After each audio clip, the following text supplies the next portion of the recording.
All right, we're back. All right, we keep running out of time, which is a good thing. Anyway, let's get this back before we finish this up real quick, because she made an excellent point right there that solidify all this that we've been talking about, because it's like everything is coming full circle right now.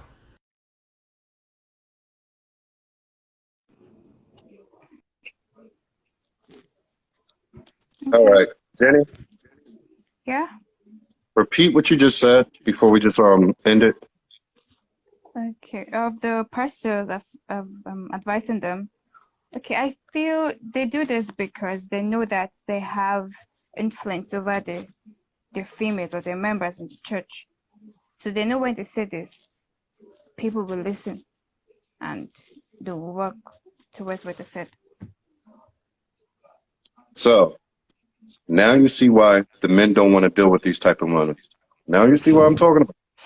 No, you just summed it up. That they know that the pastor has more authority than that of the parents. If he has more authority than the parents who raised you from birth, who fed you, provided, kept a roof over your head, the man who comes to be your husband don't have a chance. He doesn't have a There are chance. also male in the church too that listen to the pastor's advice. So, We talked about those type of men already. oh, We okay. talked about those type of men. So they ain't the type you're looking for, though. Are they? No. They could be. I don't know. I don't mean to put you on the spot because I don't want this to get back to your church. So, Yeah. so I'm not going to put you on the spot. But I've already talked about those men. Those men are followers. You have leaders, then you have followers. You can't be in between. You have to be one or the other. You have to be a leader or a follower. If these women, when they marry these men, they marry followers. And these men going to follow anything that pastor says as well. Now you have two people, a husband and wife, who are under the authority of another man that doesn't even provide for their own. That's insane. That's insanity. I get you. This is craziness. You ever see the movie 300? The movie 300, where the Romans was facing against Xerxes and all that. You know the movie I'm talking about? Oh man, this it's a classic. But there's this part where the black guy who's like an Ethiopian or whatever, he goes with the offer from Xerxes, the god king he called himself. And when he gave him his offer, he looked at his wife. He turned around, looked at his wife again. His wife for it. He turned around, boom, kicks him into this large well or whatever. But as he's kicking him, he's like, "This is Sparta." Basically, that's what these men need to start doing, kicking these pastors down the well. Because this man came to him, offering him, "Hey, I'm going to let you live, but you just have to look at us as your authority figure. But we'll let you ride, let you do whatever, but we're going to be your authority. If not, we're going to come here and kill man, woman, and child." So he's like, he'd rather have death than have the authority of another man over him, over his people. So y'all need to get like the Spartans from the movie 300 and have y'all men kicking these pastors down that well. This is Nigeria. Seriously. So, I mean, ultimately, that's what it comes down to. So, like I said, man, you're going to have two types. You can marry somebody in these churches who are a follower. Y'all both be following this man who ain't doing nothing for y'all financially, ain't taking care of your kids. Because when y'all go broke, he ain't coming out of his pockets to take care of y'all and pay y'all bills. No, all seriousness. He ain't coming out of his pockets to pay y'all bills. So if that's the type of man you want to marry, go ahead. Then the other flip in, y'all got the choice to marry the strong men. who will not allow themselves to be under anybody but God, because they're egotistical, because they feel good about themselves and their abilities that is God given, and they go out and make them abilities happen for themselves so that their families can have a damn good life, and they have a lot to pass down through their legacy. That just the same that I work for, because when I'm no longer here, 50, 60, 70 years, hopefully I have that long, whatever it is, that there's a legacy that I will pass down through all of my children. You understand? Okay. I'm not here Yeah. just to be here, just to breathe air. That's not my purpose. I have a greater purpose, and that's what I'm working towards. Ambitious, strong-willed, very flawed. That's why I need God in everything that I do. I'm not strong enough. Everything that I accomplish, I understand that it's with His power and His might. But He chose me to do the work that I do, to build the things that I'm building. But God has to see something in you that you desire to do this. You desire to be great. See, a lot of people think they want to be great. They want this, they want that. But nobody's willing to put the hard work in for it. Being successful in this world is extremely hard work. That's why only few people attain it. Some attain it by ill-got means, but that always comes back to them.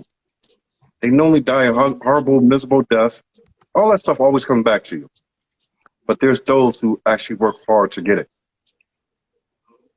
And I would prefer it be that way than any other way, because it builds your character, it builds your strength, it builds your wisdom.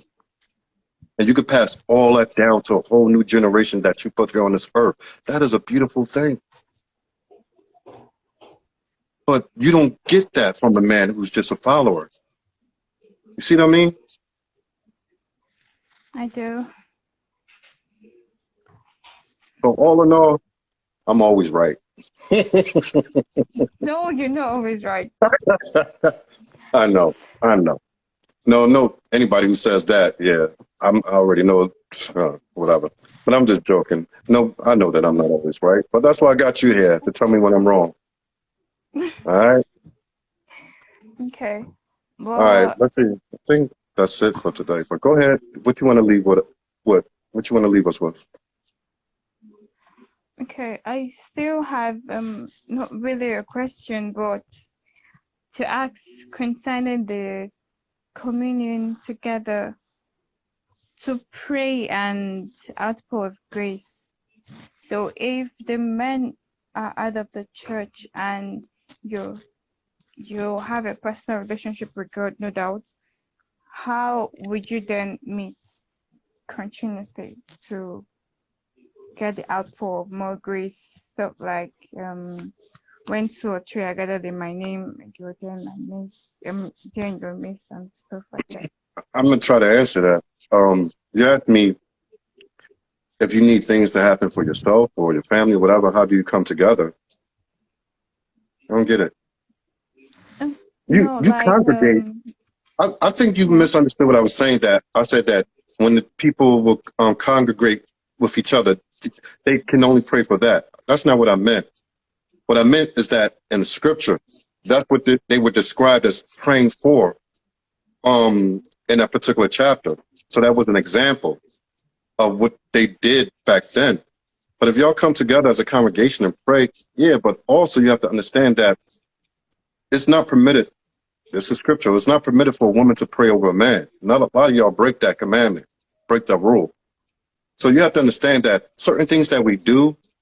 But it's not permitted for a woman to pray with. You said it's not permitted for a woman to pray with a man. It's not permitted for a woman to pray over a man. Oh, over him, like. Yes, as if she was his headship. Oh. So Paul went through this meticulously. So even when a woman prays, she's supposed to have her head covered. A lot of y'all don't practice that. See, a lot of these things that were put there so we can practice obedience, and through our obedience, God will bless us. But you have a lot of people who are doing it out of order, and God is saying, I can't bless y'all the way y'all want. I'm going to take care. I'm going to make sure I feed y'all, but I can't bless y'all the way I want to bless you because you're not being obedient to the way that I said to pray. So he said, if you would just be obedient, I will bless you. But A lot of people don't know how to be obedient because they don't open their Bibles. So God is looking at them like, if I mean this much to you, why don't you open my word and read it so that me and you can have a relationship? If you can't have a relationship with God outside of those scriptures, a lot of people put man in place of God and don't even know it. So many people look to these pastors as God, they don't even realize it. Because the pastor's word is authority. And God is looking at it like, okay, you're taking this word as authority when I'm sitting right here waiting for you to come and congregate with me, have an intimate conversation with me and you alone. See, a lot of y'all are so far gone that y'all don't even realize. And I'm not talking about you personally. I'm just saying Yeah, as a I know people. it happens. It's true. That's true.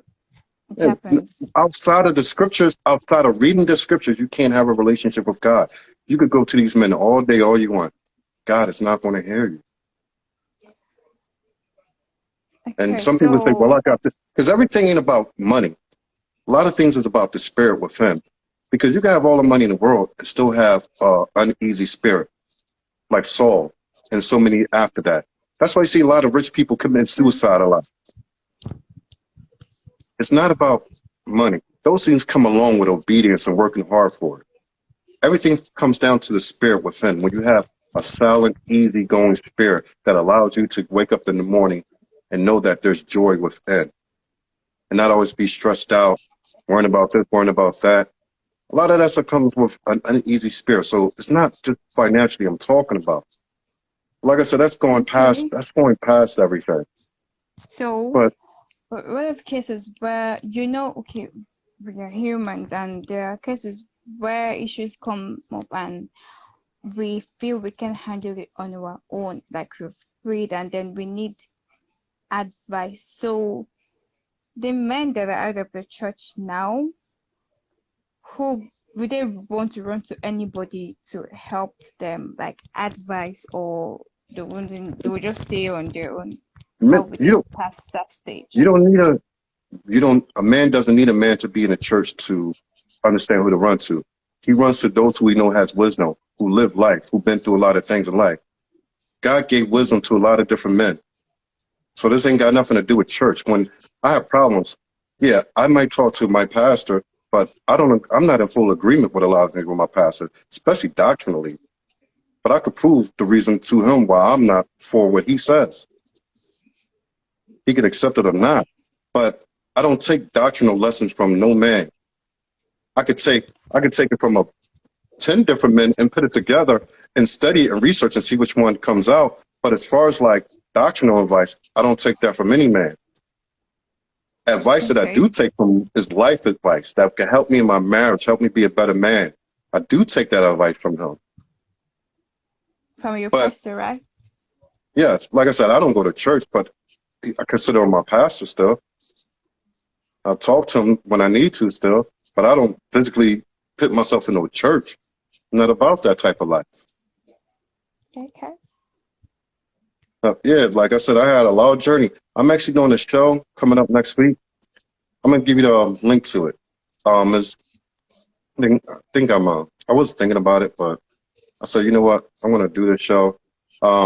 It's about XJWs or whatever, and I'm gonna speak about my journey from my childhood, how I left the Jehovah's Witness, Kingdom Hall, became a Christian and walked away pretty much from Christianity and just dealt with God one-on-one.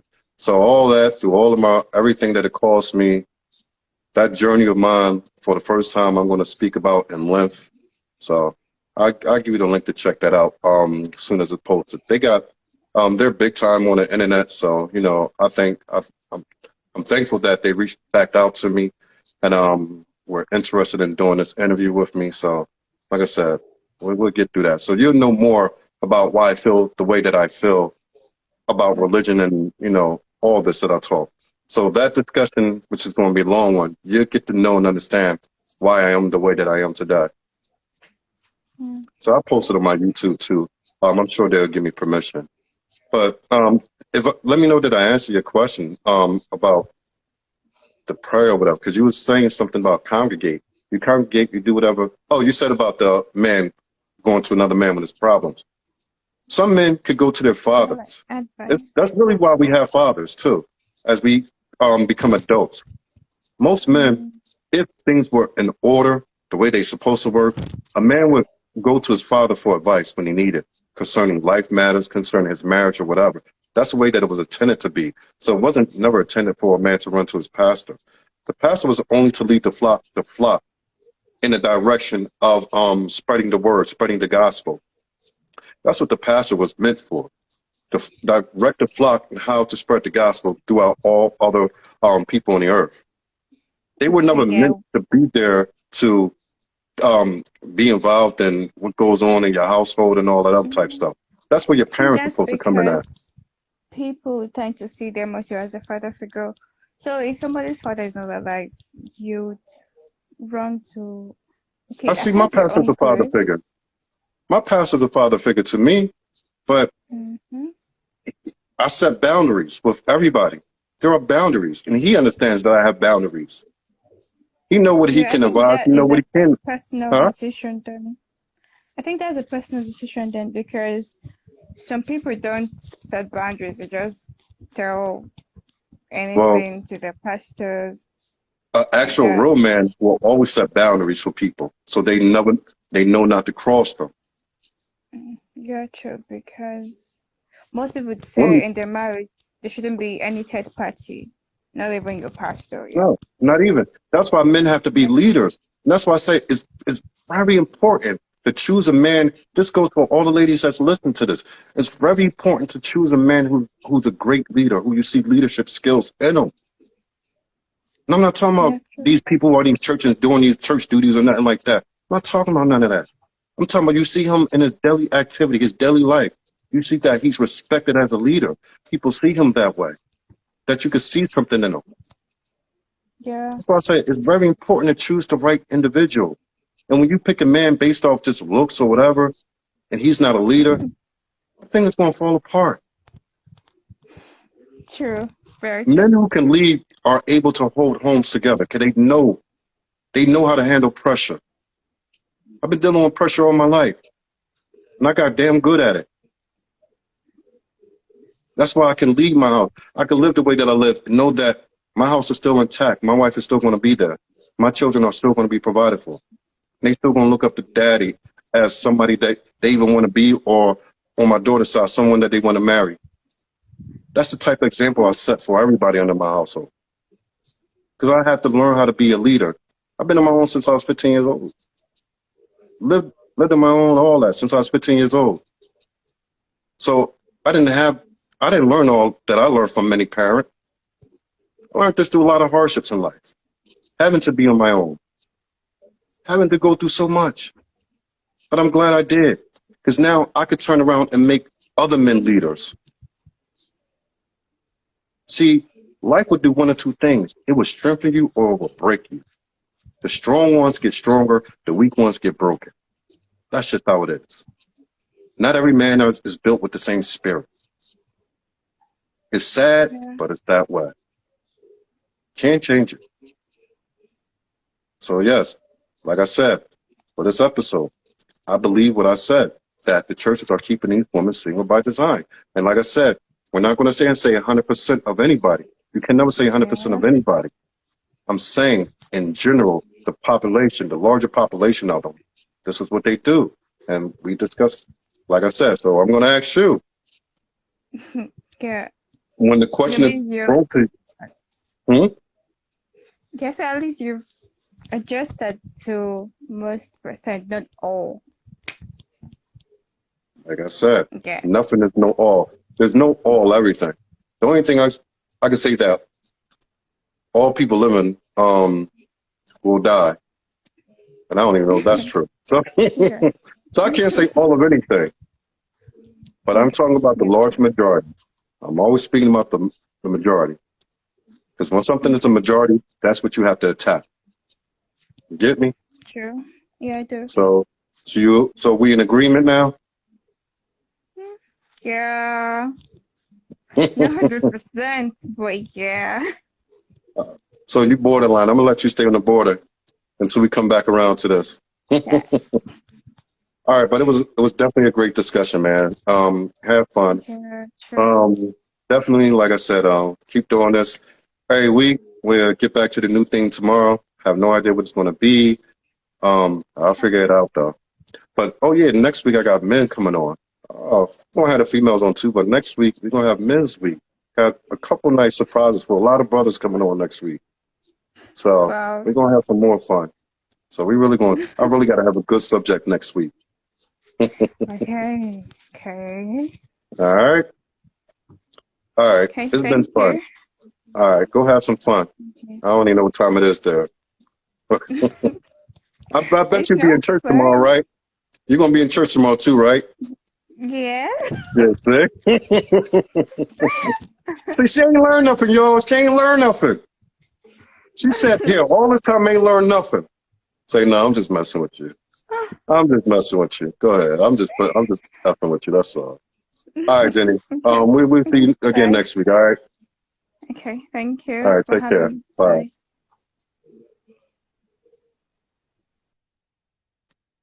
All right, guys. Once again, I hope you guys enjoyed the show.